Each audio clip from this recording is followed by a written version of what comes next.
दोस्तों मोदी 3.0 आने के साथ ही सरकार अपने 100 दिन के प्लान में जुड़ गई है और इस 100 दिन के प्लान में कई कंट्रियों के साथ FTA पर साइन करना है फ्री ट्रेड एग्रीमेंट को लेकर के, ताकि भारत को अलग अलग कंट्री में मार्केट का एक्सेस मिले और हम अपने चीजों को उस मार्केट में बेच पाएं। भारत और ओमान के बीच में कई सालों से फ्री ट्रेड एग्रीमेंट को लेकर के बातचीत चल रही थी, लेकिन इलेक्शन के बाद रिजल्ट आने के साथ अब ये देखने को मिल रहा है कि ओमान और भारत आपस में फ्री ट्रेड एग्रीमेंट पर साइन करने वाले हैं, जिसमें भारत को 90% चीजों के ऊपर ओमान में फ्री एक्सेस मिलेगा। मतलब जो भी चीज ओमान जाता है भारत से, उसमें से 90% चीजों पर ओमान हमसे कोई भी टैक्स नहीं लेगा। सेम ऐसा ही कुछ भारत के साथ होगा। अगर कोई चीज हम लोग ओमान से मंगवा रहे हैं भारत में, तो उस पर भी भारत सरकार टैक्स नहीं लेगी। अब सबसे बड़ा सवाल आता है कि कौन ज्यादा चीजों को एक्सपोर्ट करता है, ओमान या भारत? क्या है पूरा अपडेट, आइए जानते हैं इस छोटे से वीडियो के माध्यम से कि इससे भारत को क्या फायदा होगा, ओमान को हम लोग क्या क्या एक्सपोर्ट करने वाले हैं। नमस्ते and welcome you all world affair, मैं विकास।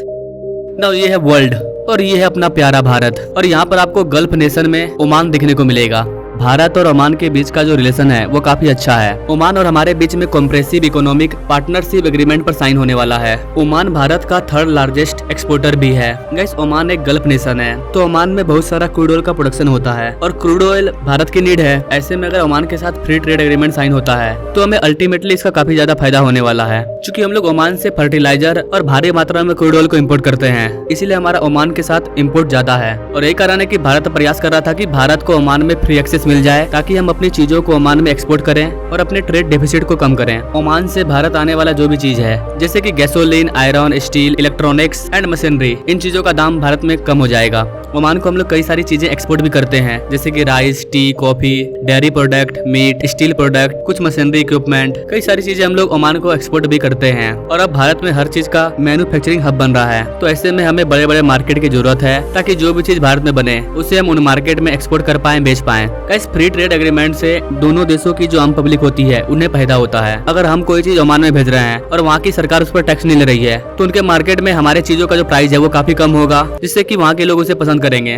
ठीक वैसे ही ओमान जिन भी चीजों को हमारे मार्केट में भेजेगा, अगर भारत सरकार उस पर टैक्स नहीं लेगी तो उन सारी चीजों का प्राइस काफी कम होगा, जिससे कि भारत के आम लोग उसे एफोर्ड कर पाएंगे और ओमान का प्रोडक्शन बढ़ जाएगा। ओमान से जो हम सबसे मेन चीज ले रहे हैं वो है क्रूड ऑयल, क्योंकि हमें क्रूड ऑयल की काफी ज्यादा जरूरत है अपने एनर्जी को सिक्योर करने के लिए। यही कारण है कि बताया जा रहा है ओमान और इंडिया के बीच में जो फ्री ट्रेड एग्रीमेंट पर साइन होने वाला है, ये दोनों कंट्री के लिए काफी लाभदायक साबित होगा।